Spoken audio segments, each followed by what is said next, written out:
you working on here? Lunch.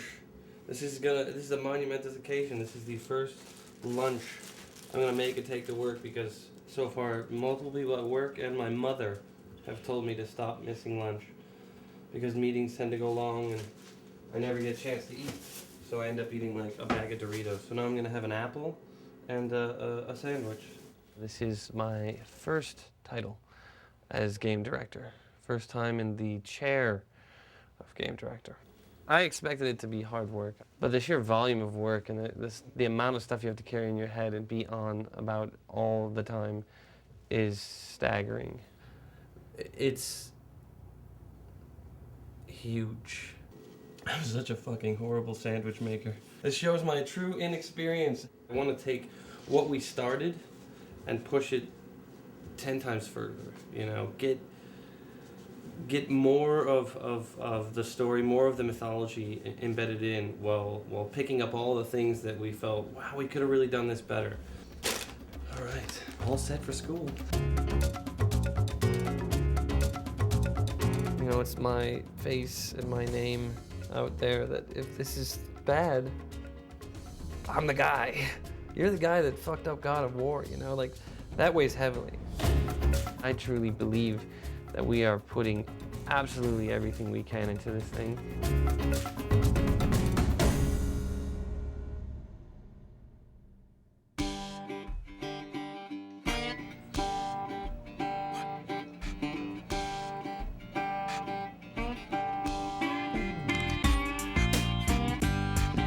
First, I want to apologize for my voice. It's a little rough. I was in Phoenix yesterday watching a football game, so it'll be cracking on and off. Go Rams. Where's Ken? Ken? Anyway. Am I scared or nervous about doing the job? Yes, terrified.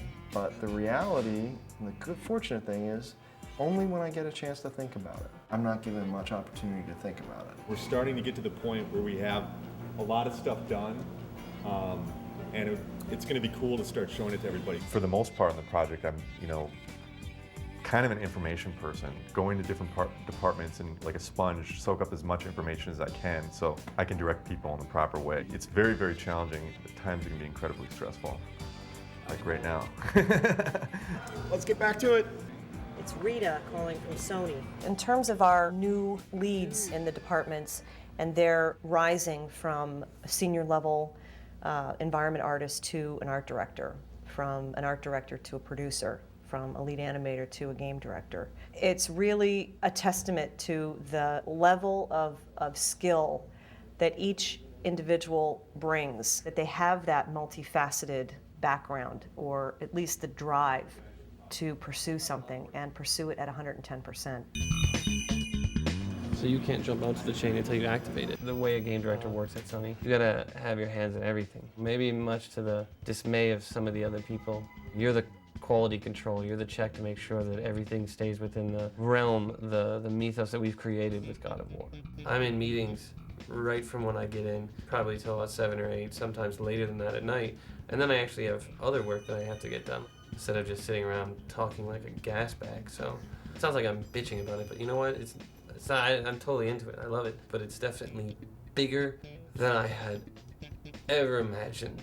One of the biggest new elements I've had to mentally deal with is the idea that as a producer, you're essentially everyone's boss, so you do wield a considerable amount of quote-unquote power. From the creative side of things, it's probably the one thing I have to constantly put a check on. From where I came from, I was way more involved in the creative. That's nice. As a producer, every time I make a comment on the creative, I have to make sure that I'm cautioning it with the idea of, hey, look, this is one creative mind coming to you with an opinion. This scene is so fucked up, it doesn't, it's like, where do you start? There's a lot to be learned about just interacting with people and keeping my cool as much as I can, and not trying to offend people. Like on the last project and up until I started as an art director, I was very blunt and kind of, sometimes it might have had kind of like, a fuck it attitude, but now I have to be a lot more political about things. And it's actually like, the more I do it, the more I understand it, the more I enjoy it.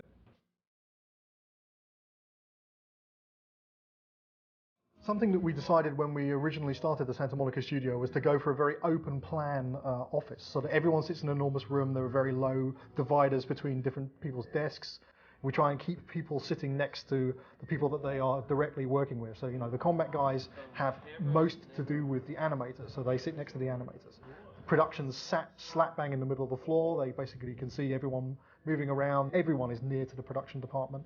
The programmers are all sitting next to each other, and we sit near to the technical artists because they're people that we spend an enormous amount of time communicating with. So, the entire structure of the studio really aims at fostering easy communication that doesn't rely on email and doesn't rely on chance encounters in the hallway. It's very important that you make people talk to each other, and this seems to be a very good way of doing it. Upon my initial observation, it was like, holy cow, everybody is there, and my desk in particular is right on the kind of the main thoroughfare, like I-5 running down the middle of sunny Santa Monica. So, I hear everybody walk by, I hear everybody's conversations. I prefer it just because, I can give Steve shit, or I can give Todd Pappy shit on my left, or whatever. I mean, for that, it's kind of a nice break than just locking yourself in your office. First coming here, I liked everything about the place except for that aspect of it, is sitting in a big, basically like a gymnasium with a bunch of desks in it, and like you could hear like half of what people are talking about all over the place, and it might be kind of hard to get focused, but it really does bring out that collaborative experience. It's in your face. You see what everybody else is doing, so you end up understanding inherently from working here and walking, to go get a soda or something like that. You get an understanding subliminally of what's going on in the game. When we want to get something in the game as simple as Kratos, the main character, goes up to a giant column in the world and grabs it, and then when the player rapidly presses the circle button, he's going to be able to like pull on it and then successfully pull the column down while the column breaks and shatters. There's enemies on top of it that end up falling and dying. Just that one sequence alone, you have to involve the level guys because they basically have to create the space in which it takes place in. Those level guys will also be modeling the column. Animation has to wait until that column gets designed. Then effects have to get put on it.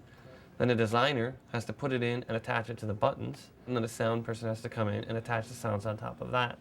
If any special code has to get done, meaning a tool needs to get written in order to get this to happen, code has to be notified early on. Almost every single department has their hands on this thing, and this is a thing that could, basically take up a minute of gameplay.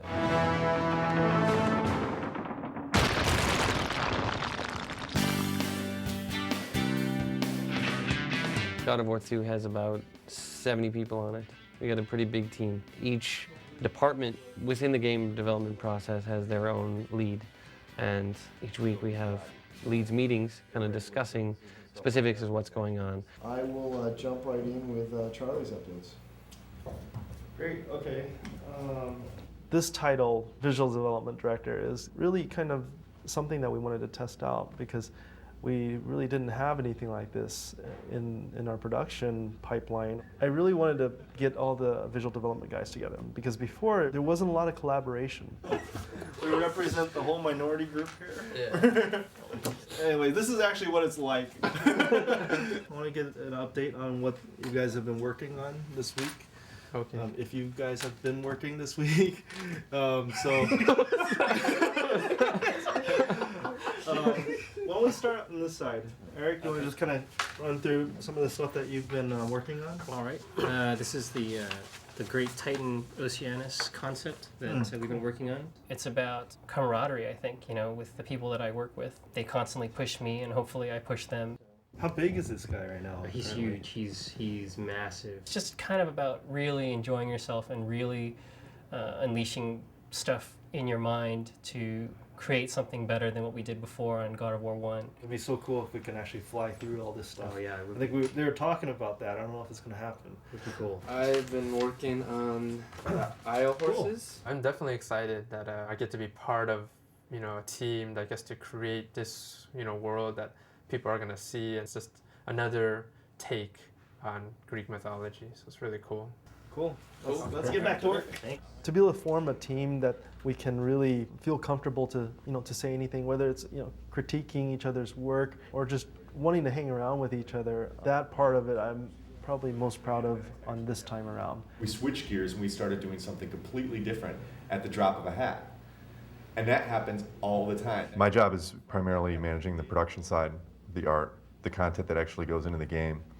And Charlie works to develop the content that we end up creating on paper first. The art group is comprised a number of different teams. There's the animators, there's cinematic animators, tech artists who basically do everything from create rigs for characters to create scripts to help environment artists model faster. Then we have environment artists, and we have character artists, and we have effects artists. It's going to be tweakable, that's what I understand. Programmers are implementing features and making tools for the artists and the designers, for that matter, to use. We don't write the game for them, we write the tools which they use to make the game themselves. And we've had enormously good results from doing this. We find that the artists are much better positioned to use all this cool stuff than programmers are. And that's great, that's by design, but... My job here entails managing the level design team, making sure they're on task and on track. Level design is a lot about coming up with the puzzles and the layout and the pacing of an area and coming up with the themes and how they integrate with the story. A really good puzzle is you come in, you know your objective, but you're not really quite sure how to reach that goal or objective. And it's kind of the process of going through and figuring out and having that aha moment, you know, like, oh, I get it. And then you're able to like go ahead and solve it. And as long as it's not too like hard, not too easy, it's finding that sweet spot. Okay. You can trigger a camera from the lever that would transition, and then when you've successfully completed the lever, it'll be already transitioned, so it won't be like a big cut. All right. The challenge for the designers is we really have to focus on making it fun. I mean, a lot of ideas are good in theory and they sound like they can be really cool, but taking it from a concept and a thought and an idea to actually making it work and playing it are such different things. Our job is to really nail, hey, is this fun? Is it challenging for the player? Everything. I thought you only been focusing on animation. No. Well, Whole yes. experience. Whole experience. I'd say that the sound needs a total rework because the sounds of it crashing through, none of it sounds impressive. I want DTS 6.1.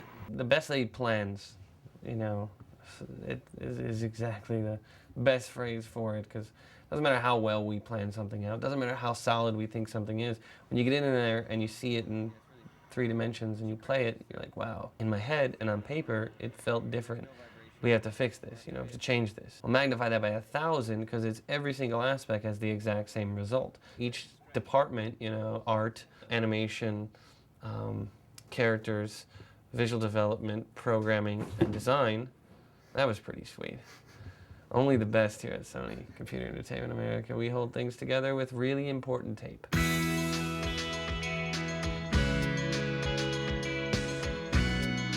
One of the areas that I'm most pleased with and surprised about is the fact that there are a lot of people that really banded around Corey and supported him through this endeavor. He's in a pressure situation, and without the team, he's left with nothing. I gotta say, it's way better than it was before. But what I would like to think my reputation is, hey, this guy is very passionate and is constantly all about the game. Like, works tirelessly to find solutions in every possible aspect, and whatever is needed, I do to get the job done. What really most likely goes on is, meh, he's okay. He's a little bit easier to work with than Dave, but you know, he still changes his mind all the time and can't make up his mind about what he wants. If only he could choose what he wanted. But overall, he's pretty cool. You know, that's probably what it is. Mixed in with, I think he's a dick. I let them win this time to give them a full sense of security. Corey's generally a pretty good guy to work with. There's been a few times, particularly towards the end of this project, where you could swear he's channeling Dave Jaffe sometimes. You know, he can be a very stubborn individual, but generally he's a pretty nice chap. You know, we'll be sitting in a meeting and Corey will say something like, you know, whatever happened to the Golden Fleece or something like that. It's like, what? You know, everybody's like wondering what's going on with the Golden Fleece, and that becomes the new priority, and the priority isn't the Colossus anymore, it's the Golden Fleece. Well, the Colossus is a lot more important. The priorities change just like that on a dime, so it kind of changes the dimension of the team a little bit very quickly. Corey's a handful, and yes, Corey can be flippant, but it's all well-meaning. I mean, Corey has a great vision, is making a great game. We're all here to support that vision. And you're going to have to change your mind a lot. You're going to have to keep pushing the edge. If something doesn't work that sounded great originally, you're going to have to change it. You might have to change that thing 15 times. I think that's why people can get frustrated with anybody in a creative position, especially one that is in a director position. I mean, everybody bitches about Stanley Kubrick, but he went out and made the finest films ever. When is that on? It's on PBS. It's like on PBS. PBS? Yeah. Who watches fucking PBS? I thought people just pretended to watch PBS. Like, I watch the Discovery Channel, the History Channel, and PBS. That's really what I watch. But that's totally not true. You know that they watch like USA and every Lorenzo Lamas movie. We are experiencing some technical difficulties, so we're doing a redo and starting over. Nice. I'm ready. So it's going to start in 10. That's very pretty. Hello? But does your wife do your ringtones for you, or what? All right, start taping now. We had a little glitch in the Cyclops mini game, so we had to start over, and I blame Joel Tobble for that. That's him right there, ladies and gentlemen. The talent level of the team, just the amount of guys here that are able to produce art and animations and think of different crazy ideas to do with Kratos and the programmers. The talent level on the team has just been absolutely astonishing. Although challenging and not easy and not perfect, I think the teamwork that's been going on for the past couple of years is something this whole studio should be proud of. I've never met a group of people who are more enthusiastic and passionate about what they do.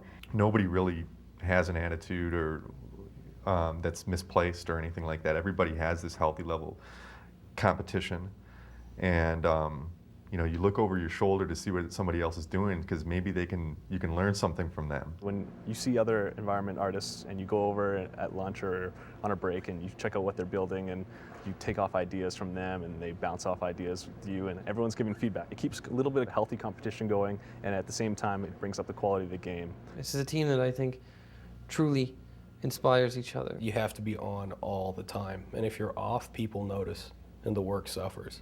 So, you know, you generally need to come in and have 5 good days, not a single bad day. Of course, that's not possible because we're human beings.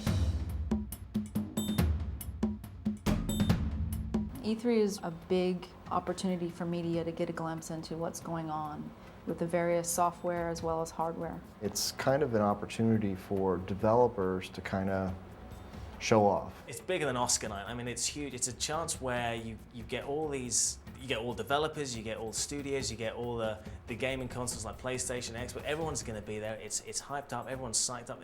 Everyone's just a fan of games. We are about to go into our E3 meeting, sort of a pre-E3 update meeting to kind of get a status check from all the key leads of where we're at on the entire game. And this is actually going to be my first playthrough of the E3 builds all put together.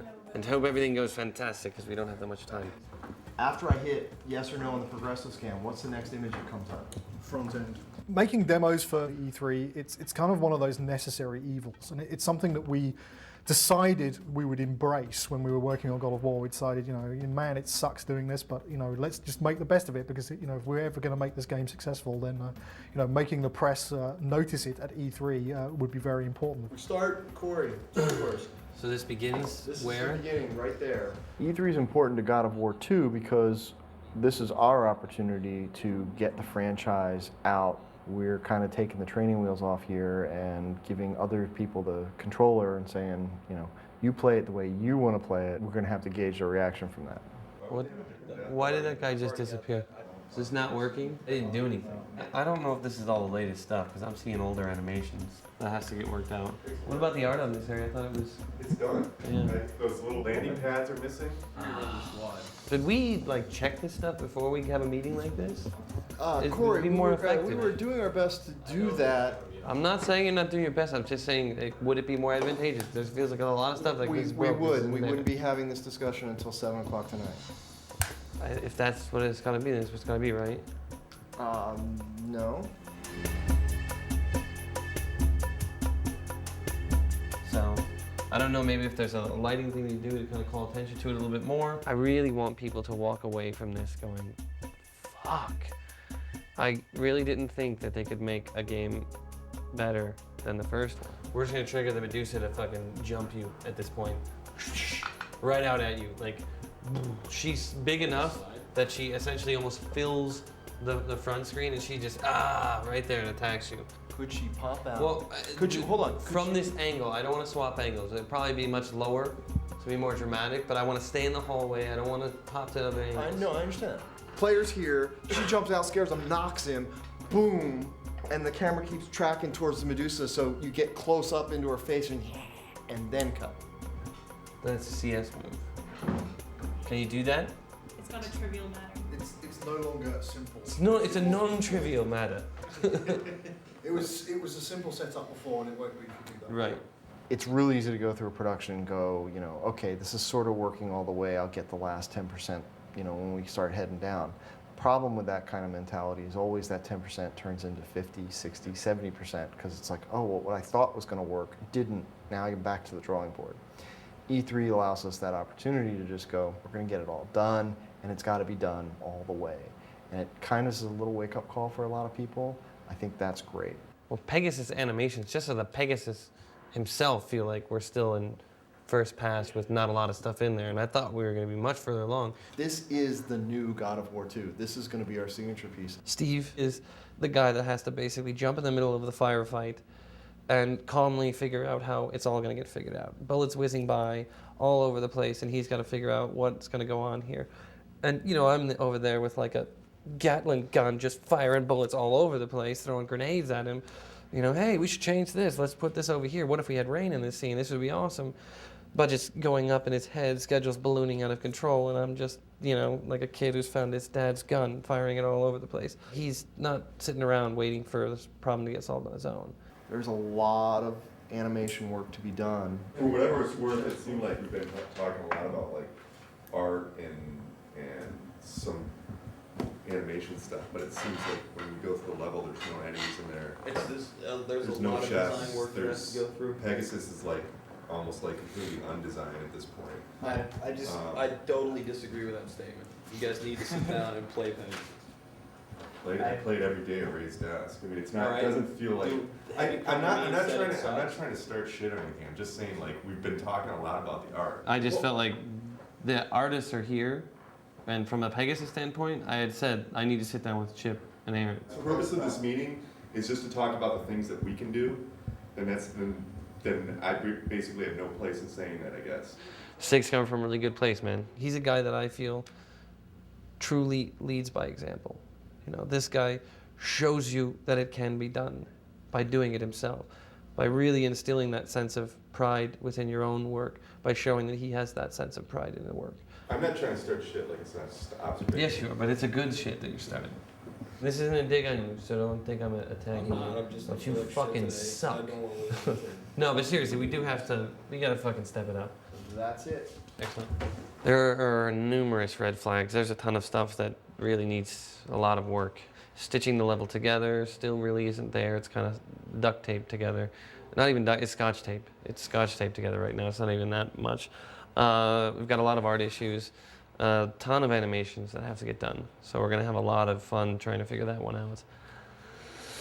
It was a good thing to kind of get a status check from everybody, but we have a shitload of work to do. It was also mentioned that the projectiles that fire from Pegasus seem to be coming from the Pegasus's ass. Pegasus is kind of an interesting situation that we got into because it's kind of like developing a new game. Every step of the way, you get one thing fixed and then you find something else that you didn't know about. So it's not like you can say it was broken, but it's a new feature that you need, and it's still happening right now. Pegasus is a different game. Might as well be called Pegasus. It doesn't look like this year we are making it with Pegasus, and it sucks for all of us, but we all kind of feel the exact same way, which is we don't want anybody to see it until we all feel 100% about it. So that's the sort of the double-edged sword of E3 is, you can chase the demo, trying to get it out there, trying to show people what you got, but if it's crap, you're gonna pay the price. I was running the Pegasus push to E3, and to see that not make it was like getting kicked in the balls by a donkey. Very hard. I think in the end we'll be all right, but I think right now there's still a lot to figure out with Pegasus.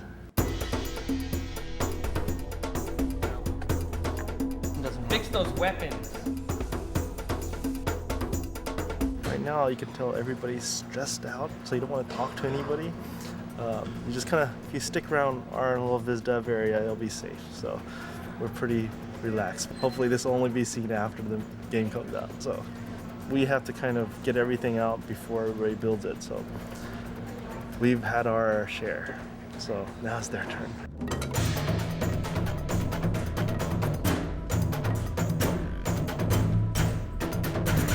Can't go home until he goes home. I'm sleeping here tonight, man. There's no hope for you. It's all over. There you have it. I'm sleeping here tonight.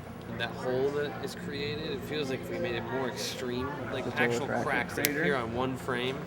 We got so much done in this last month. We lost a few years off of our life due to sleep deprivation, but you know, we got a lot done.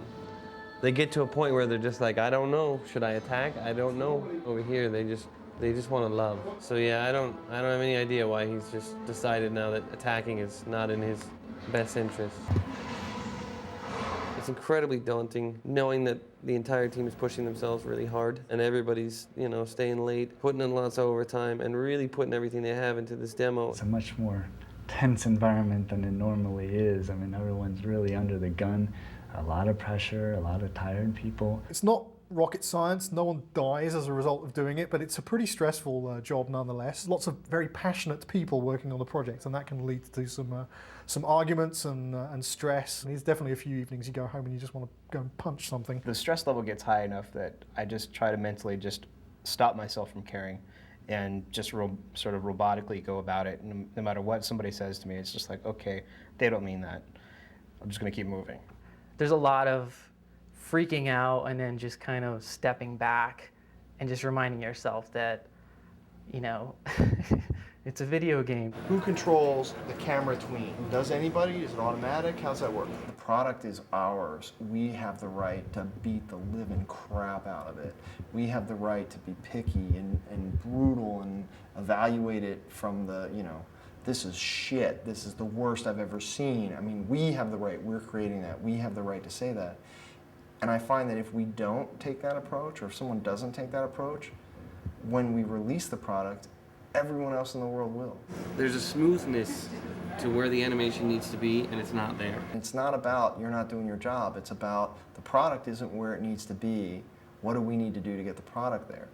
That's always been my philosophy. I gotta say, the ending is low budget. It's truly a live or die situation, you know. I want to make a great game and I want to make a great experience, but if I don't, it's probably it for me. I hope not, but most likely it is.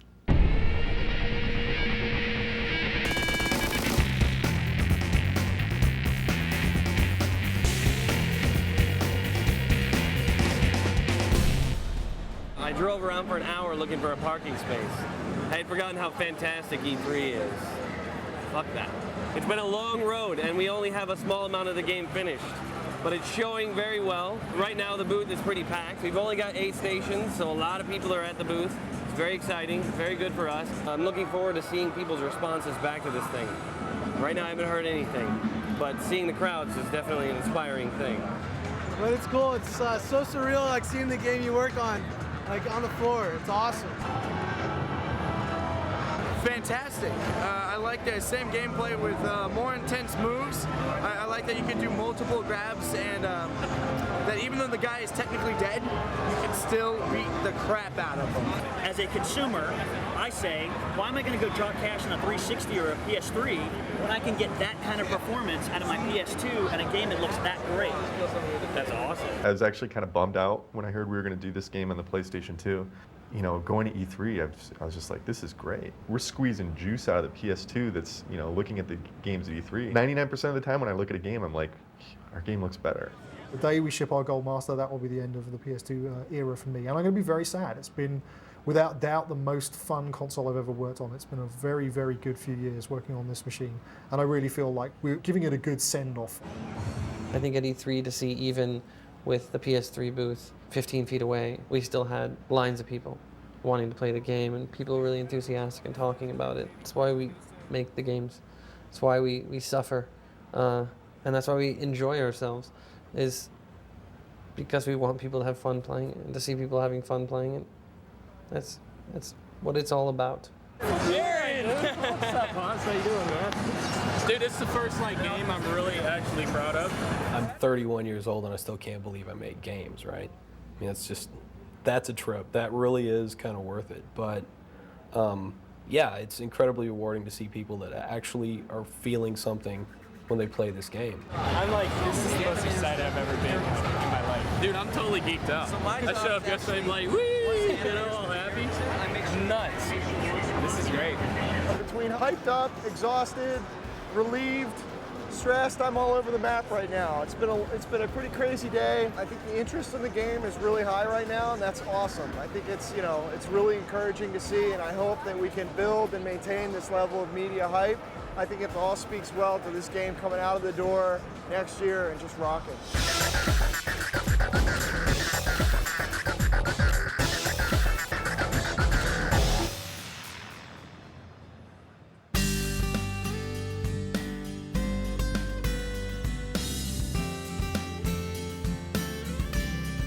Alpha is all of the content that's taking up the proper amount of memory space on the disk, implemented in the way that it's supposed to be implemented, though it may not be fun, though it may not be perfectly, the emphasis on the syllable was wrong, perfectly implemented, and it may not be, have the final look of the entire thing, but the elements have to be there. Okay. Good to go. Sweet. Thank you. Solid. 15 days until alpha. Yay! Basically, this is the big push. This is it. Basically, we're in the mode right now where there's the final things that we're putting together to put together the game. These guys are working their asses off, and I'm thinking about how to reward them. We have to do something. We have to get together and really have an opportunity as a team to toast each other, toast the progress thus far, and what we've been able to achieve in such a short amount of time, and with the stresses and the strains. These are the most talented people I've ever been privileged to work alongside, and that's the honest to God's truth. I feel great. We have done a lot. I know that at the Halloween party last year, we still had a lot of work ahead of us and there was a lot of uncertainty. What we've accomplished in this period of time is just amazing.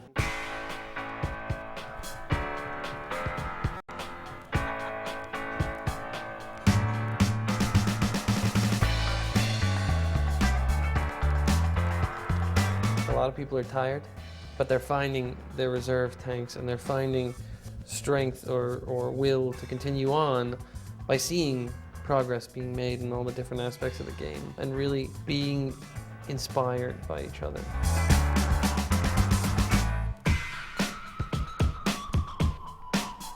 There's definitely a few things in this game. There's been a couple of things I've seen in the last few weeks. It's like, God damn, that's pretty fucking cool. It's going to be pretty good. This is a very important time for our studio. If we can come out and make God of War 2 better than the first one, we'll be recognized the industry over as a powerhouse. It's all about doing what we can to achieve perfection. And I think we know we'll never hit it 100%, but the mantra that's never talked about, but the general force of the leadership here within the studio is let's always strive for it. I'm out to make the best game possible. The amount of time and effort and energy and life that I've put into these things, I don't get it back, so you might as well do it right. It's really for the fans of this game, and the more people that play it, the better that we feel, that we've really reached out to a lot of people, taken these people on an adventure, told them a story.